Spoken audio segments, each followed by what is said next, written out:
जय भीम साथियों, और आप देख रहे हैं बीएम इंडिया न्यूज। तो आज मान्यवर काशीराम जी की जन्म जयंती है और हमारे साथ विमल भैया जी मौजूद हैं। इनसे हम बातचीत का प्रयास करेंगे। सर स्वागत है। जी बहुत बहुत साधुवाद और माननीय काशीराम जी के 91वें जन्मदिन की आप सभी को बहुत बहुत शुभकामनाएं, बहुत बहुत बधाई। सर इस रैली को आप किस तरह देख पा रहे हो? माननीय काशीराम साहब जी की रैली आज किस तरह देख पा रहे हो? देखो, ये जो रैली है ये मथुरा की एक प्रेरणादायक रैली है और इस प्रकार का आयोजन मथुरा में पहला कार्यक्रम होता है और ये जिला स्तरीय कार्यक्रम है।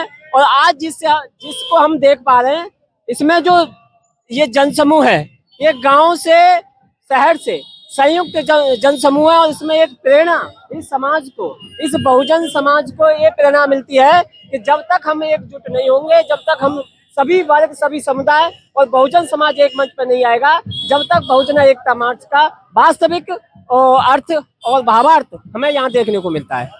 फिलहाल में बाटी में ठाकुर जाटो द्वारा पथराव हुआ है, उसमें जाटो समाज के कई लोग घायल हैं, तो उसको लेकर क्या कहना? देखो, मथुरा का जो प्रशासन व्यवस्था है एकदम भंग हो चुकी है और वर्तमान में जिस प्रकार से प्रशासन व्यवस्था को हम देख रहे हैं, पिछले 6 महीने से लगातार एक से बढ़कर एक प्रशासन की फेलियर नजर आता है। इसके उपलक्ष्य में हमने ओपन वार्ता 9 मार्च को रखी और उसमें प्रशासन से मांग की थी कि वर्तमान में मथुरा में जो जितनी भी जाति जुल्म, शोषण, अत्याचार हो रहा है उस पर प्रशासन मूक बधिर क्यों है, यानी गूंगा बहरा क्यों बना हुआ है। अगर इस प्रकार से बना हुआ रहा तो इस मथुरा को एक जातीय हिंसा में धकेलने का अगर होगा, अगर जातीय हिंसा मथुरा में होगी और बड़ा दंगा होगा तो उसमें प्रशासन की महत्वपूर्ण भूमिका होगी। क्योंकि बाटी से लेकर के चाहे वो कर्नावल हो, चाहे वो भगत नगरिया हो, चाहे बेगमपुर हो, चाहे बाटी हो, चाहे वो सुरीर हो, बहुत सारे मामले ऐसे आ रहे हैं जिसमें एक जाति विशेष को टारगेट करते हुए एक शांति प्रिय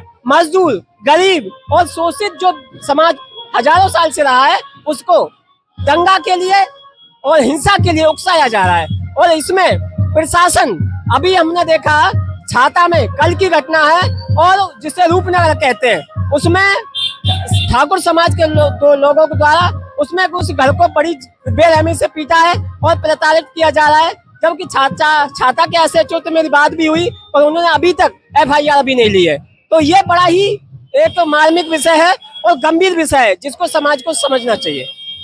9 तारीख को आपने 9 मार्च को जिला प्रशासन ने ओपन वार्ता रखी, क्या उससे प्रशासन को फर्क पड़ने वाला है? हमने चेतावनी दी थी कि इस घटनाओं पे अगर आपने तत्काल तुरंत कार्रवाई करते हुए दोषियों को सजा नहीं दिलाई या उनको सलाखों के पीछे नहीं भेजा तो दोबारा मथुरा में बड़े आंदोलन की तैयारी होगी।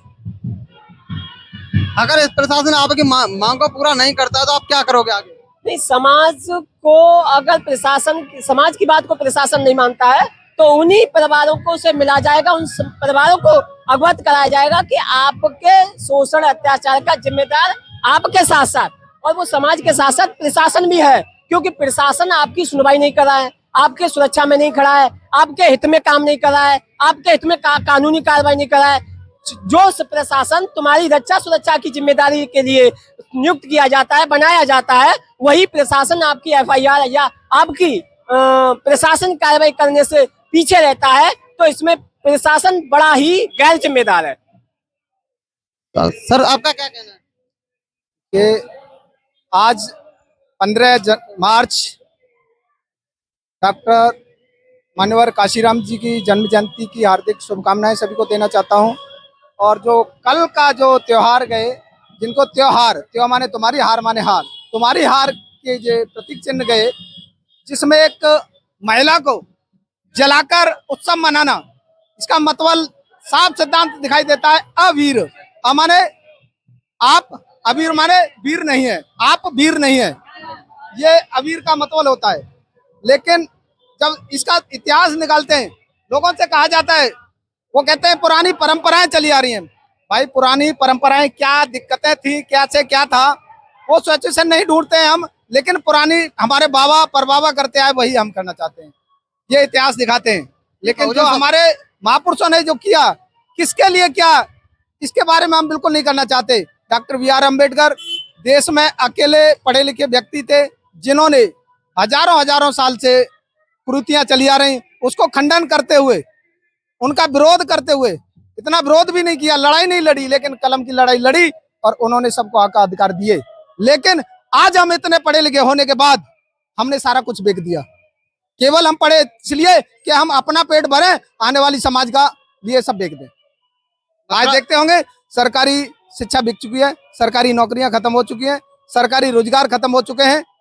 आज गरीब व्यक्ति को केवल मजदूर और एक बैल बनाने के काम आ गए, जबकि पहले मजदूरी तब भी थी, आज मजदूरी भी नहीं बची है। खेत काटने के लिए मजदूर लगाए जाते थे, आज खेत काटने के लिए मशीन लगाई जाती है।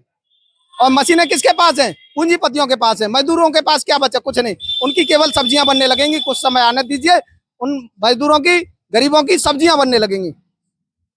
मथुरा जिले में महीना भर में कम से 14 से 15 घटनाएं हो गई। या ये प्रशासनिक में या जातिवादी मानसिकता के लोग हैं, तो जाति के आधार पर घटनाएं हो रही है।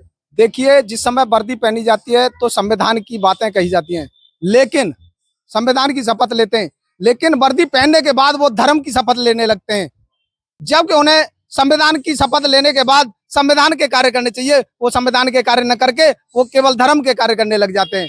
वो किसी भी धर्म से व्यक्ति हो, अगर एक विद्यालय में किसी मंदिर का शुभारंभ होता है तो वहां पर चर्च का भी शुभारंभ होना चाहिए, वहां पे दरगाह का भी शुभारंभ होना चाहिए, वहां पे गुरुद्वारे का भी समर्थन होना चाहिए, वहां पे बुद्ध विहार भी होना चाहिए। तो सभी धर्मों के होने चाहिए, चाहे वहां पर एक छात्र आता हो या 1000 छात्र आते हो, किसी भी धर्म के। इसलिए विद्यालय में या आम जगह पर कोई भी धर्म स्थल नहीं होना चाहिए। आम जगह पर जैसे हॉस्पिटल, थाना, विद्यालय, ये मुख्य चीज है। यहाँ पर ये किसी भी धर्म की कोई भी चीज नहीं होनी चाहिए। कोई भी विद्यालय हो, चाहे JNU हो या दिल्ली विश्वविद्यालय हो, कोई भी हो, वहां पर धर्म का कोई भी संस्थान नहीं होनी चाहिए वहां पर, क्योंकि वहां सभी धर्मों के व्यक्ति, बच्चे पढ़ने के लिए आते हैं। हॉस्पिटल में सभी धर्मों के मरीज आते हैं, थाने में सभी धर्मों के वादी प्रतिवादी आते हैं।